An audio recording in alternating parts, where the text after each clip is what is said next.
Sveiki, mėly žiūrovai, sveikinu sulaukus naujųjų metų ir trankiai atšventus senuosius. Aš esu Eglė, o čia mano kolega Tomas. Labas, Eglė, sveiki, mėly žiūrovai. Čia laida Top 3, kur kiekvieną dieną nuo pirmadienio iki ketvirtadienio 21 val. Apžvelgsim svarbiausias Lietuvos ir pasaulio aktualijas. Tik tai jas jums pateiksim kitokių, įdomesnių kampų. O šiandien mes pasirinkome apžvelgti praėjusių metų svarbiausias aktualijas.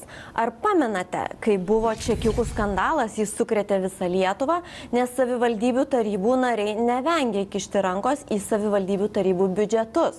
Lygiai taip pat visus metus beveik kalbėjome apie tai, ar vakarai neišduos Ukrainos. Tai pažiūrėkime, kaip čia iš tikrųjų yra. Ir paskutinis dalykas toks gana romantiškas, bet kartu ir toks, dvasingas, nes mus sukrėtė ir skyrybų skandalas, kurį aptarinėjo visa Lietuva. Tai štai, 3 skirtingos aktualijos, 3 skirtingi ir įdomus kampai. O dabar apie viską trumpai. Svarbiausios 2023 metų aktualijos. Keista bausmė čekių skandalo dalyviams. Jie gaus atlyginimus. Tie nesąžiningi žmonės dabar gauna daugiau pinigų netgi. Ar ne per anksti laidojama Ukraina? Iš tiesų, kalbant apie tą Rusijos grėsmę ir galimą karą, norėčiau nuraminti mūsų žiūrovus. Siegel melodrama. Ką jis sako apie mus? Visi reikalingi elementai Santa Barbarai.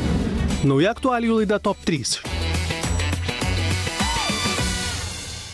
Pradėsim nuo vadinamojo čekiukų skandalo. Nuo to skandalo, kuris sukrėtė visą Lietuvą, supurtė valdžią. Netgi premjerė sakė, kad atsistatydins, vėliau neatsistatydins. Tai kaip ten buvo? Čekiukų skandalas tęsiasi? Sakyčiau, kad tęsiasi, nes yra pateikti įtarimai net ir Mindaugui Sinkevičiui, kuris yra Jonavos rajono meras ir wannabe premjeras nuo socialdemokratų. Man labai įstrigo, kaip Mindaugas Sinkevičius verkė per vieną spaudos konferenciją. Ašaros ašaromis, bet tu pagalvok, Seimas įteisino žmonėms, kurie ėmė iš biudžetų pinigus ir po keletą kartų naudojasi degalinėmis paslaugomis, rausėsi šiukšliadėžėse, įteisino atlyginimus. Ar ne per gerai? Nežinau, gerai ar negerai raustis degalinių šiukšliadėžėse, bet greičiausiai taip ir vyko. Bet dar viena problema, kad savivaldybių tarybų nariai skiria per mėnesį apie 16-20 valandų šitam tiesioginiam darbui. Bet jie gaus nuo 600 iki 750 eurų atskaičius mokesčius. Tai palauk, leisk man suprasti.